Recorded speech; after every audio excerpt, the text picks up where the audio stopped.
question of whether magical practices in natural landscapes can affect the images and the environment is something that I'm now going to put to our next speaker, Dr. Rebel. Hello everyone. The mic's on then. Good, I was worried for a second. Yeah, so can it or can't it? It depends on the location, it depends on what energies are being raised, and considering my specialist area is graveyards, they're already man-made locations anyway, so they've got their own vibe just by virtue of what they are. So it's hard to say either way on that one. Yeah, so previously mentioned, I'm a chaos magician, which I'm not going to get too deep into, although I'll be in the pub afterwards, and a necromancer, which obviously that's what I'm here for. And I've been asked to join the panel to speak about the vandalism of the resting places and the remains of the dead at Highgate and Tottenham Park, as well as some stuff at the end about the nature of the entity itself, possibly nature, but we'll go there later. I will be referring to my notes. I've got a terrible memory, so my little friend. Right then, so necromancy, in case the word is new to any of you, it's the ancient magical art of talking to and controlling the actions of the dead. I personally prefer not to take part in the latter, unless I have no other choice. I've always viewed the remains of those that have gone before us as sacred. So I don't go for digging up body parts, etc. It goes as far back as the dawn of human civilization, strangely enough. So do most things if you look at them closely enough. And it's been part of the human experience as long as we've been smart enough to realise the state of our own mortality. Though it was during the late Middle Ages and the Renaissance that the concept really took off, with numerous short books and essays being written on the subject, usually sold at an extremely high price to a landowner as the person who wrote it skipped across the border.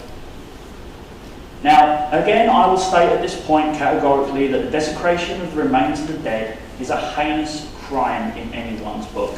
And for a modern necromancer like myself who considers himself to have morals, it's doubly difficult to stomach. Those who take part in such practices are a minority among the magical and paranormal communities, but I would be lying if I said it didn't happen.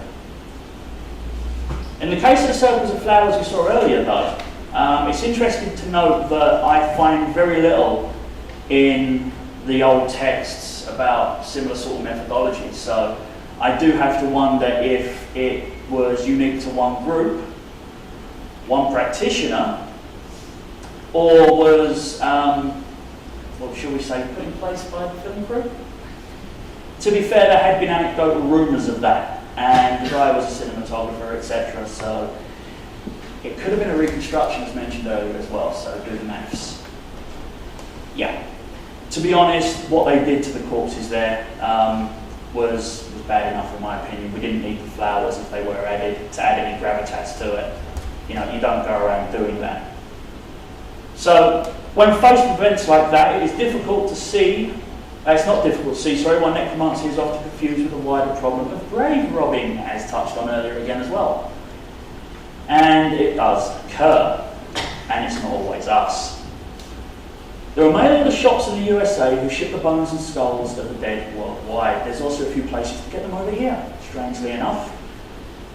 These are responsibly sourced from anatomical collections, etc., and the vendor is assumed to have the permission of the deceased or their loved ones. Those of an attached jawbone are especially prized, as it's thought to facilitate communication between the worlds of the living and the dead. So if you want a quiet skull, just keep the top part. Yeah, in some cases I wish I could do that to the living, but we won't go there. So, some old skulls even come up for resale in the UK, as I said, when a magician breaks up his collection or dies and his estate is sold on and people don't really know what they're selling, and it's a great place to pick them up. But these honest methods of getting your hands on one are expensive, so a black market has opened up for the sale of the freshly dug up ones. In my opinion, those who do such things show no respect for the dead, and therefore get what they deserve when the newly unearthed skull they have sitting on their mantelpiece refuses to cooperate. Or the guy they sold it to calls them at 4 in the morning and says, "There's something walking around my house." But what about about the cases where it's the tomb that is damaged and not the body itself? Now, I believe we've got some the photos we had earlier coming up again for this one. So, eventually, I've started something now, haven't I? There we go. So, here we see the hastily daubed white shapes and obscure letters photographed in the Corey Wright Mausoleum way back when.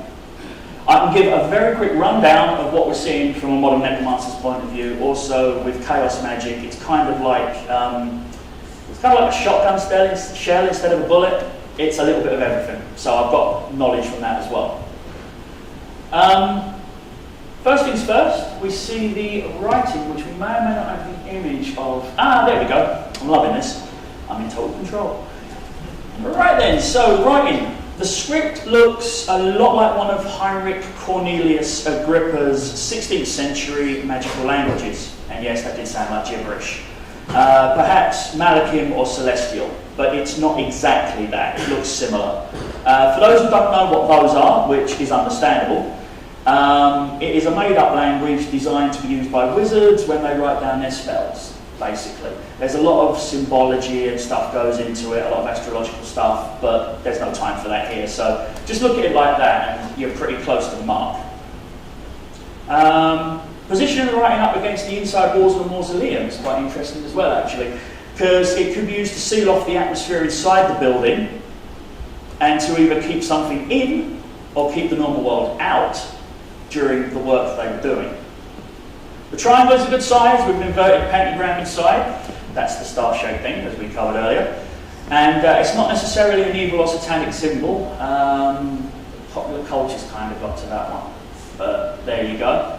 Pentagram and triangle could be assumed to be the eventual container for the forces being summoned until they're dismissed. Yeah, just imagine it's a glass jar with a smoky thing inside that wants to tear your face off, and you're about right. But there we go. The spirit of the dead man may be the most obvious answer to this one for what they were trying to summon, just because of the proximity of the bust. But it could have been something else. Now, certain astrological symbols, as we covered earlier again, are also on show, most notably those of Mars and Saturn within the triangle, and Earth in the text over by the walls. That's the circle with the X in it, in case you're wondering. It's an old alchemical one. We also have black candles burned down to the intricately tiled floor, adding to the whole Hammer horror feel of the scene. So, yeah, someone's got an eye for detail. In my opinion, David and his group stumbled upon the remains of a relatively recent evocation, or, for those that don't like jargon, a recent summoning of something. We've kind of established that anyway. And again, most likely, the guy who we had the bust of.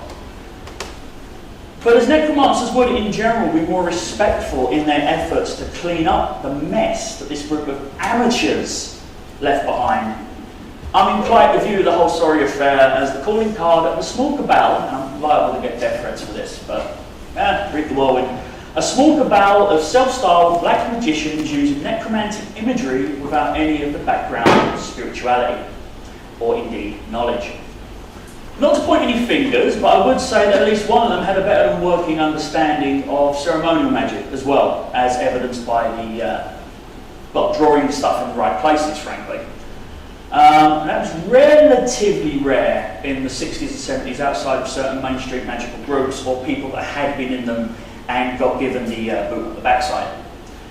So, while it may be convenient to make the connection between this difficult to come by knowledge and some mysterious, countrywide, far-reaching satanic or black magic group, to be fair, no strong evidence has yet ever been presented to prove such a global, countrywide, even relatively local on a large scale group ever existed. Most likely it was a rogue member of an initiatory Western occult group and his far less skilled disciples on an ego trip and likely all sorts of hallucinogens. But that's just conjecture, the hallucinogens, not the ego trip. That's pretty obvious. And no, to be serious for a second, because I'm not very often, despite what the police said at the time, those fingers should not be pointing at David Farron. He was at the time a protection of the old religion, as he said, a very positive form of witchcraft, basically, and very spiritual. So with that in mind, he would use a completely different set of tools and symbols, etc. to get the same results. Not that I can ever imagine him wanting to be honest, but there you go. Thank you. You're welcome. Checks in the post, is it? Yeah, right, so I could go on, but honestly with the photos that's probably then covered, because it was covered earlier to a certain extent as well. So, let's go on to necromancy.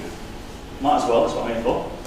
Now, it's an emotive subject. Any sort of interaction with the dead will no doubt generate a swift knee-jerk response. Best bet, go for the knee-jerk, enjoy the feeling, then listen to what I've got to say.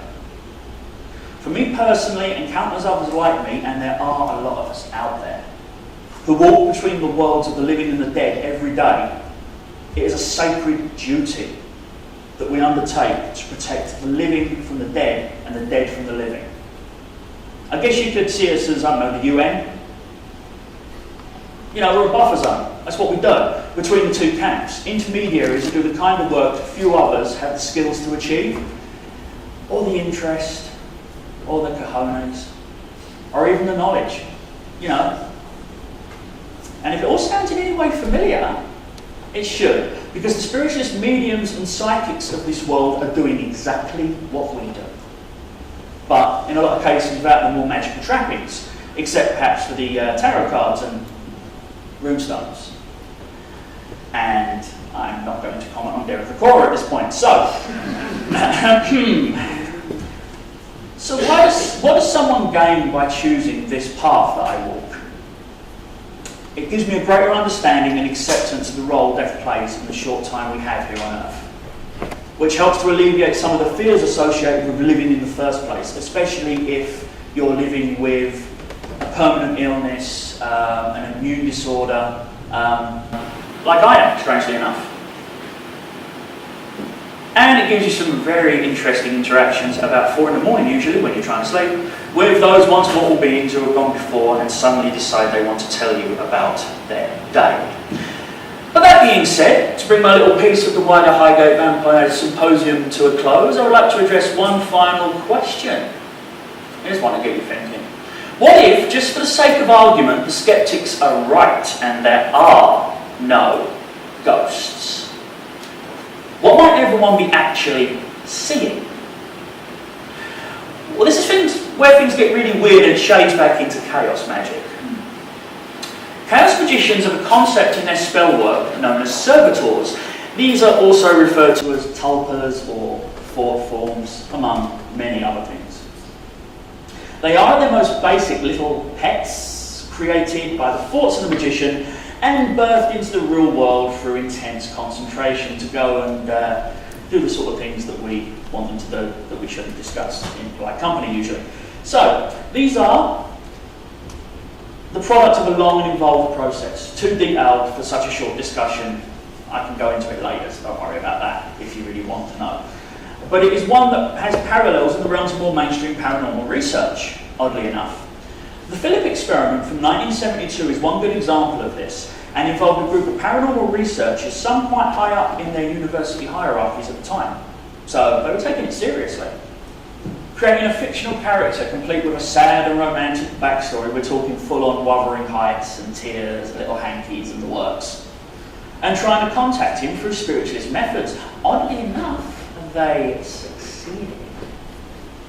Though he never materialised in not quite flesh, and after a while Philip took on a life of his own, seeking to communicate with the group members even when they were doing other things or conducting other bodies of research in the spiritual realm. Such experiments are controversial, of course, as when any paranormal or occult phenomena cross over into the more scientific realm. We get hit with a bucket on the head usually, but, you know, we become accused of lacking the proper controls and procedures to stop the results being faked or misinterpreted, yada, yada, yada. I switch off after about 5 minutes of that, to be honest. I don't care what people think, as far as I'm concerned, believe it or don't, but have a nice day. So, it's a sad fact, no matter what we do to prove what we have gone through, to the sceptical majority, it will never be enough to change their already closed minds. That is why I believe very strongly that those who experience weird events should be listened to and never ridiculed for speaking their personal truth, even if it's not necessarily one that the wider community can ever accept. The witnesses who have been up close and personal with the Highgate entity that will be speaking later today, for example, should have our gratitude for being willing to show us that sometimes things happen that are not supposed to happen. We should respect their truth, even if it's not our own. So, last point, think on this. If we do in fact live in a world where the souls of the dead do not linger after death, and our decaying bodies are all we leave behind, then could not ghosts as we experience them in fact be conjured up by our own subconscious yearnings to see loved ones again? Or worse, our fears of the shadows at the edge of our perception? And could all the media frenzy relating to the Highgate Vampire case way back when, I'm sure you've all heard about it, have created the very monster we are now hearing about out of hearsay and superstition? Does the continual interest in events like this keep it well fed? And I did warn you it was going to get weird, didn't I? Thank you very much, Foster.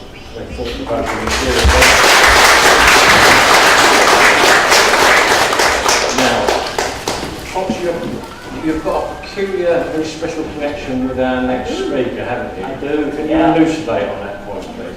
I met my fiance at a Crowley in Russia talk that you put on.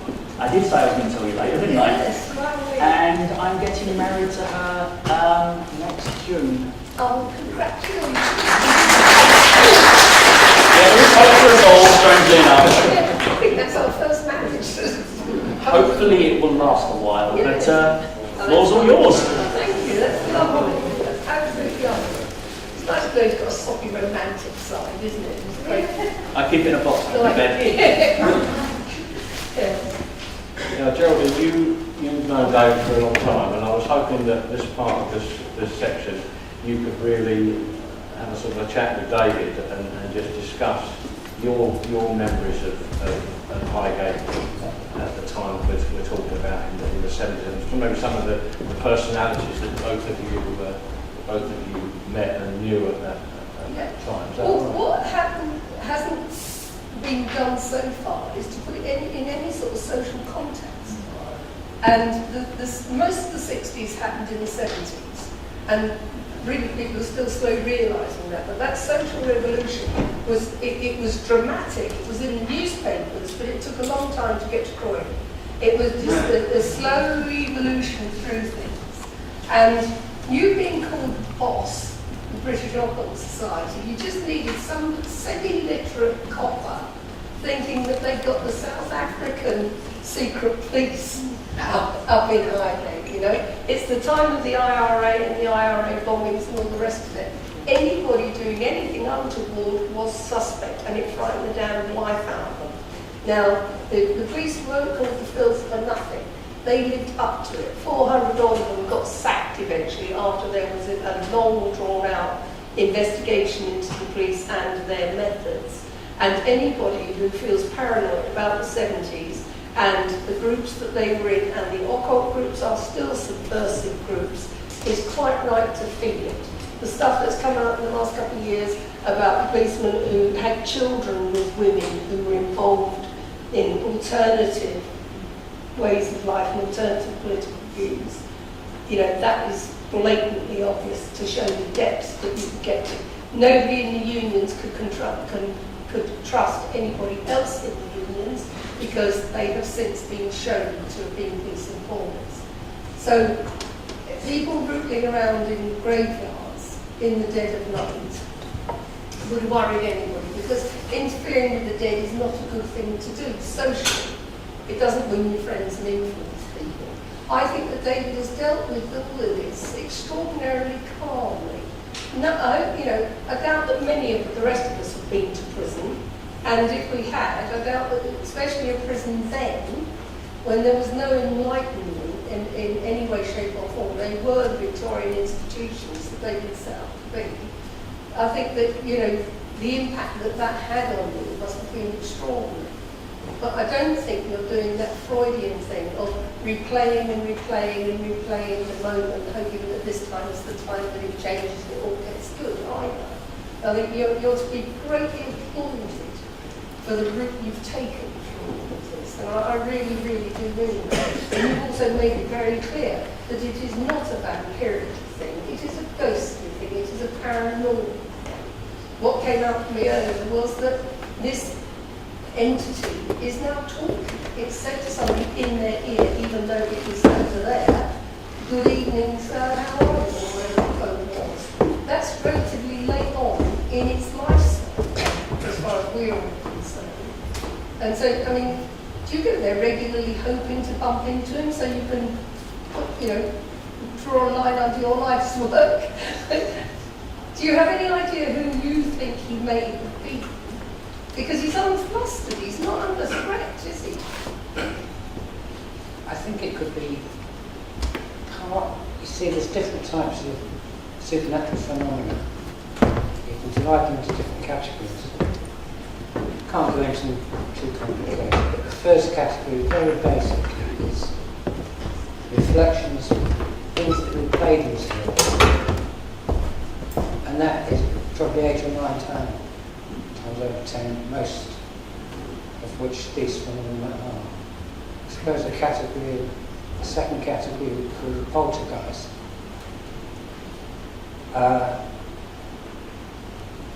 Which again is difficult because you're dealing with something that is unknown.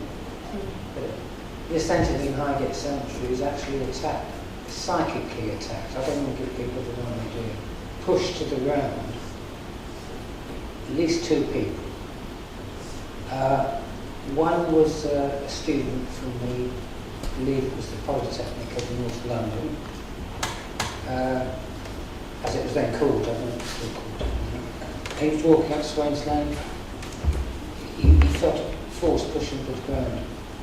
The other was a young nurse who was walking back to or from the Whittington Hospital. She worked there. She was up Swains Lane, and she felt a distinct force push her to the ground. Her knees were grazed, the tights were grazed, her elbows were grazed, but she felt this distinct pressure, this psychic pressure, pushing her to the ground. At that precise moment, a car came along, it was coming up Swains Lane, and she caught a very quick glimpse of the tall, dark figure, and as the headlights caught it just disappeared. And she was taken, I'll tell you really quickly, Geraldine. She was taken really quickly, sorry, that's me. She was taken to Highgate Police Station, which is now closed at this time. It was fully operational then. And the medic, she was kept in the police station, given a couple of cups of tea or coffee.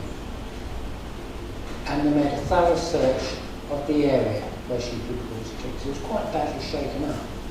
The place the entity disappeared, the cemetery was lined by 13 or 14 foot high walls on either side. So my immediate question was, how could a human being disappear that quickly?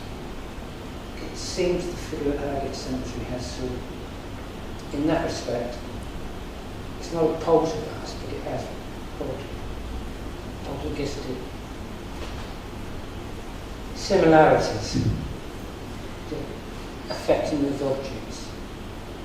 The third category really is, which I don't claim to understand, that is for spirits which can seemingly remain earthbound, down to the earth, but don't actually communicate with their human counterparts. For example, try and give them messages. They're worried about something, they've died too soon, they've left something behind them, trying to convey a message to the human being of how they want this object found, or they want. He's not doing that. He doesn't seem to be doing that, does he, at all? No. No. Not what he's about. No. No. But I don't know what it is, Geraldine, but I've never claimed. I mean, we only try to find all we can investigate really is the effects I never claim to know what they can be investigated. Photographs speaking, witnesses speaking, people. I've never claimed to that I understand the actual cause behind the force, the cause. I've never claimed that, and I don't know what the entropy is, but I'm absolutely convinced. I saw it myself back in '69, and that is what makes me convinced it is real. And also, you don't meet that many ghosts in a lifetime. That's the other thing. We all know of ghosts, but not many people actually have experience of them. You know, I've been fortunate that I've met a few, as it were. I haven't had a face-to-face encounter with them. I've seen them. As a lot of people have, they haven't interacted with them. Whereas this bloke's got a regular route. He knows where he's going and why he's there. That seems to be the case, yes. And also, he hasn't turned up. There must have been people who've had seances to say, you know, is there anybody there? And one ever keep turning up and swaying slack. And he hasn't done that, it seems. There's no response from them on that one. So it's, you know, time is a slippery thing. If you're waiting outside the mistress's office to be nagged, it's, you know, 10 minutes seems like 2 hours. If you're waiting for a train, 10 minutes seems like 2 hours. If you're with your mates, an evening flies past. And so it's quite understandable that he's just doing what he's always done, really, which is what most ghosts seem to be doing. It's, I like the fact that it's an old part of London. He still walks. He's not turning up in a mini suddenly or anything like that. You know, he's not changing. It suits the Adam thing that was on television at the time. That whole ghostly thing. I don't quite agree with you about the difficulty of finding the magical alphabets, because those scrambled books for the popular thing of how to be a teenage necromancer, as it were. They always have 1 or 2 lines in that. I forget being a teenager if that counts or anything. No, a while ago. Secret Law of Magic and things like that. Yeah. They had odd bits that there was enough to carry together. But the satanic stuff, I've only seen that once. And they had left an atmosphere behind them, as well as the desecration of this lovely little church. There's a toxicity about those people, really. And my analysis of Satanists is that you either want slaves or you want to be a slave. That tends to be the satanic setup. That there is somebody who is in charge, and often they are affluent to start with, and they're insecure by their affluence, and they want more money, more power, more everything. They interact very, very badly with people, and the only way they can cope with it is by bossing people around. Maxine Sanders was like that in her early days. There she was, bosomy, boss-eyed and naked in the papers every week, being Queen of the Witches. And the only way she could keep control of people, because she was all of 22, was to say, because I say so. And she had nothing else, really. Whereas Satanists do it, they're constructed to do it deliberately. And now, the world has turned. You find the Satanic Bible in children's departments of W.H. Smith. Because why would any of those sorts of books ever read the books of There's nothing in the Satanic Bible that will possibly cause offence to any good parent. I know it inside out. I've been practicing Satanists for 40 years. Yeah. And I'm afraid I find what you said extremely offensive. I didn't mean to be that offensive. I meant that it is the side of the occult where there is a lot of playing about. I've known a couple of Satanists who have been absolutely dedicated and very good Satanists and very lovely people as well. I'm talking about the 90% who get hold of a bad book that is poorly written and they then go and do it. It's like being a 17-year-old being drunk in the churchyard and deciding to desecrate it. Getting hold of the Christian Bible and doing what that says. I agree with you. I agree with you. So hopefully you've got. Yes, I didn't mean to offend. I really did not mean to offend. But there's a lot of stuff. Teenagers and immature people think that Satanism is a fun route to go down. Yeah. Because it's posturing, it's showmanship. And, LaVey seems to be a fabulous showman, but there was some substance to what he was doing as well. But it's an easy, quick route into people now, they finish their exams and they go up the local churchyard, they get pissed on, cheap white wine, they smoke, they smoke a few drugs, and they think, yeah, we'll be, let's go and desecrate something. But in the 60s and 70s, the big cemeteries like Nunhead, like Highgate, like the others, were set up as the Green Lawns of London. They were set up in the suburbs, I think there were 7 of them. And they were giant things, like the big necropolis down in the south. And they were set up so that the dead gave fresh breath to the living, because London was a toxic little place at the time and it was growing so fast. And there's a lot of sentiment, there's a lot of agony, there's a lot of misery, there are multiple, dead children associated with any one of those tombs. There's a lot of real despair in those places, and it's quite easy to contact that if you're not careful. And that's why the strong Christian belief that your angelic child has gone to heaven was so important and shouldn't be dismissed, it shouldn't be ignored even now, I don't think, really. There's a lot of pain in those places still. I'm sure I had something else I was going to say. The witchcraft stuff, though, would have given you an appreciation of the spiritual. It would have given you structure. Well, absolutely. That's what I was trying to explain. Not very well, maybe. But it's the development of the psyche. They just accept the belief that there are powers in this universe, in the cosmos, which we don't understand. If we come into contact, call it, if you like, the development of consciousness. Because it's only when you get rid of this so-called lower consciousness, material consciousness, the one we will see each other with, the one you can hear me with, the one we used to. It's only when you develop this inner being, your inner self. I mean, Wicca really was only a religion. I'm talking about Wicca, the old religion. It was only a fertility religion. That's all. It was just, the whole thing was to get back closer to nature, to understand nature, to understand the animals, to understand the life. That's what it was. But there was another side of it, but I'm not going to repeat this again. Pursue the easy way. They try to take it by shortcuts and they worship a material god. And there were just a few people, Geraldine, which I'm sure you remember from those days, 60s, 70s. To a lot of people, it just represented fun and messing around. That book I tried to steal off you just now. It's my book anyway. I'm not going to start reading pages, don't worry, but there's just one paragraph here. It sums up what you were saying. These people are not Satanists. In fact, this particular person was called John Lydon, or Johnny Rotten.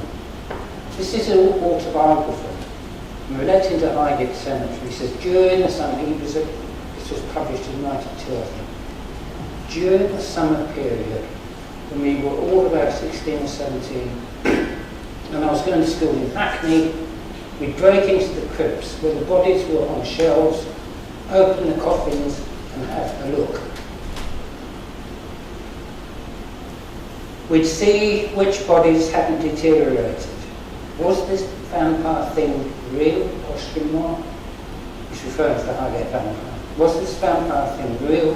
So many people were doing it. It was almost like a social club down there. Yeah. Now that was published in the first edition of his autobiography.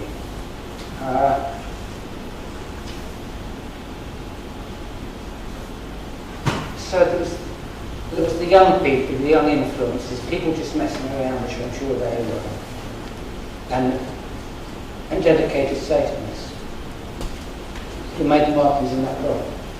Maybe I'm using the wrong choice of words. I mean, I know you've spoken to by Felix sitting there. The whole point of this is that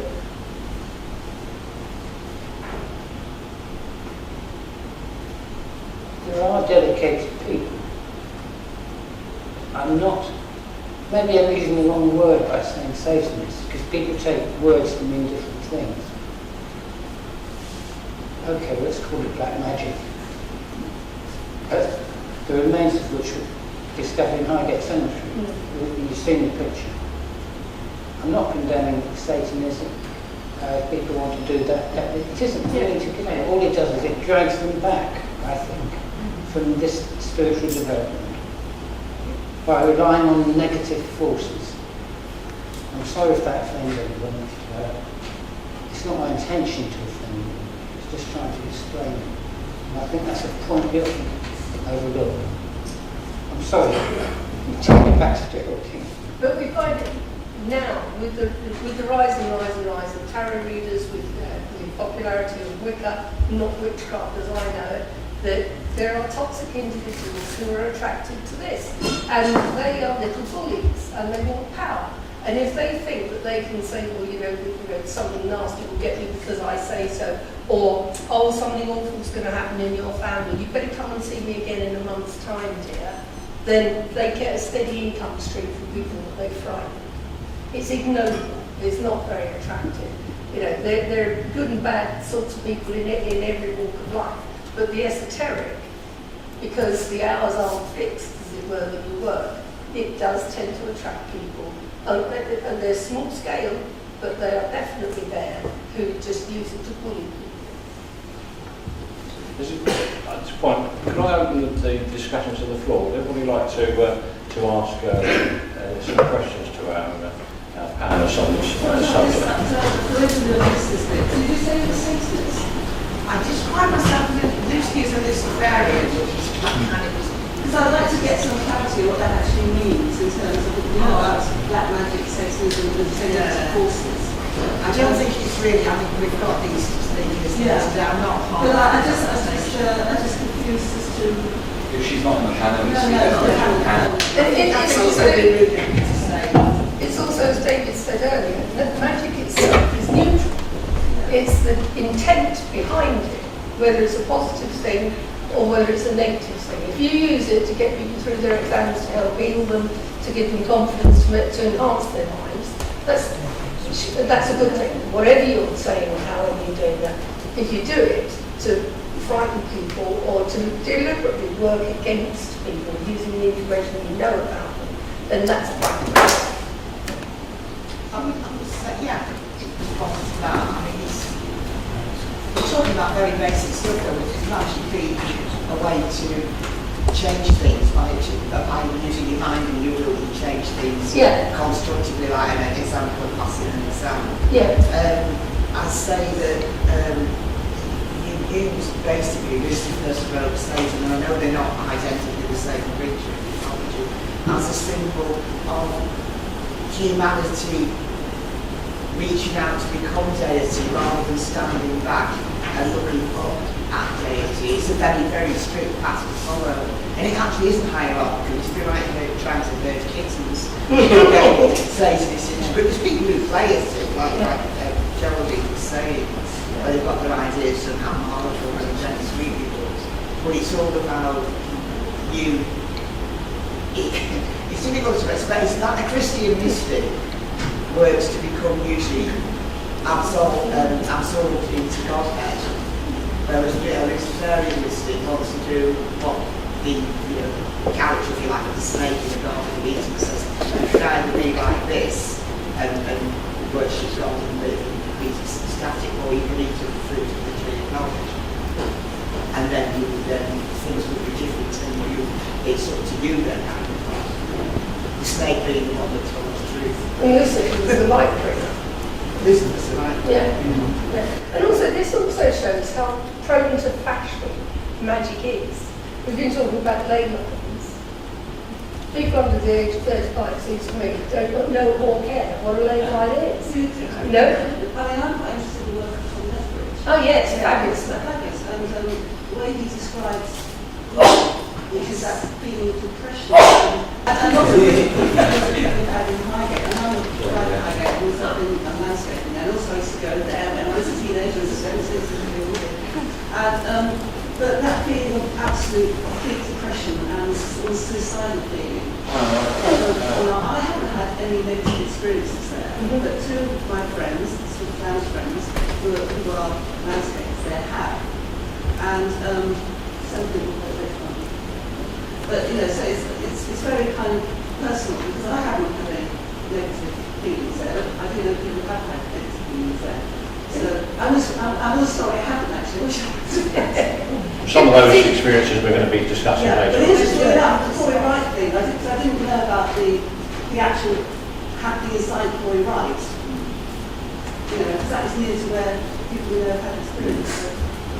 Anybody else have any sort of any Highgate Occult questions from our panel? Yeah. The picture of the man with the heads on poles is quite an extraordinary picture. I mean, most questions, both of you. So his name was Welsh.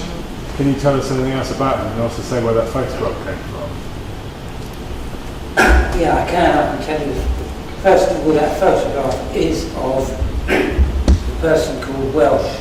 It appeared in a book called The Highgate Vampire, which was written by Mr. I thought someone had tried to shoot me. I don't know what you're about to say, unfortunately. No, I wasn't trying to get out of forwarding his name. Mr. Sean Manchester.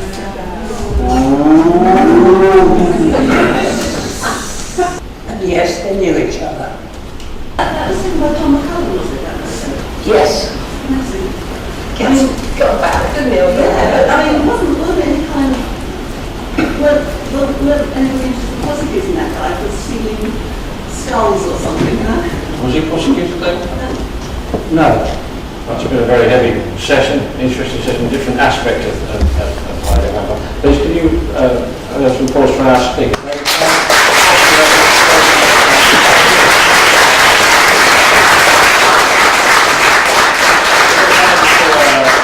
Right now, about half an hour, sort of late extended lunch. We'll be back by about 45.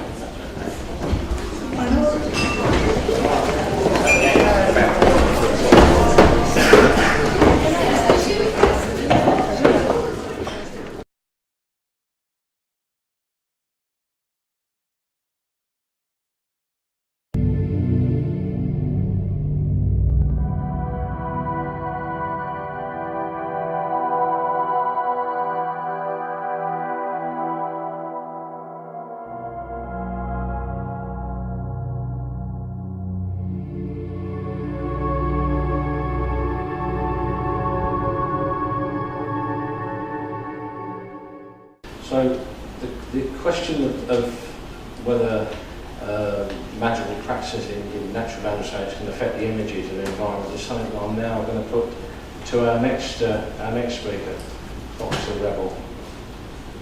Hello, everyone. The mic's on then. Good. I was worried for a second. Yeah, so can it or can't it? It depends on the location, it depends on what energies are being raised, and considering my specialist area is graveyards, they're already man-made locations anyway, so they've got their own vibe just by virtue of what they are. So it's hard to say either way on that one. Yeah, so previously mentioned, I'm a chaos magician, which I'm not going to get too deep into, although I'll be in the pub afterwards, and a necromancer, which obviously that's what I'm here for. And I've been asked to join the panel to speak about the vandalism of the resting places and the remains of the dead at Highgate and Tottenham Park, as well as some stuff at the end about the nature of the entity itself. Possibly nature, but we'll go there later. I will be referring to my notes. I've got a terrible memory, so my little friend. Right then, so necromancy, in case the word is new to any of you, it's the ancient magical art of talking to and controlling the actions of the dead. I personally prefer not to take part in the latter, unless I had no other choice. I've always viewed the remains of those that have gone before us as sacred. So I don't go for digging up body parts, etc. It goes as far back as the dawn of human civilization, strangely enough. So do most things if you look at them closely enough. And it's been part of the human experience as long as we've been smart enough to realise, well, shall we say, put in place by the film crew? To be fair, there had been anecdotal rumours of that, and the guy was a cinematographer, etc. So it could have been a reconstruction, as mentioned earlier as well, so do the maths. Yeah. To be honest, what they did to the corpses there was bad enough in my opinion. We didn't need the flowers if they were added to add any gravitas to it. You know, you don't go around doing that. So when faced with events like that, it is difficult to see, it's not difficult to see, sorry, why necromancy is often confused with the wider problem of grave robbing, as touched on earlier again as well. And it does occur, and it's not always us. There are mail order shops in the USA who ship the bones and skulls of the dead worldwide. There's also a few places to get them over here, strangely enough. These are responsibly sourced from anatomical collections, etc., and the vendor is assumed to have the permission of the deceased or their loved ones. Those have been attached to jawbone are especially the state of our own mortality. Though it was during the late Middle Ages and the Renaissance that the concept really took off, with numerous short books and essays being written on the subject, usually sold at an extremely high price to a landowner, as the person who wrote it skipped across the border. Now, again, I will state at this point categorically that the desecration of the remains of the dead is a heinous crime in anyone's book. And for a modern necromancer like myself, who considers himself to have morals, it's doubly difficult to stomach. Those who take part in such practices are a minority among the magical and paranormal communities, but I would be lying if I said it didn't happen. In the case of the circles of flowers we saw earlier, though, it's interesting to note that I find very little in the old texts about similar sort of methodologies. So I do have to wonder if it was unique to one group, one practitioner, or was prized as it's thought to facilitate communication between the worlds of the living and the dead. So if you want a quiet skull, just keep the top part.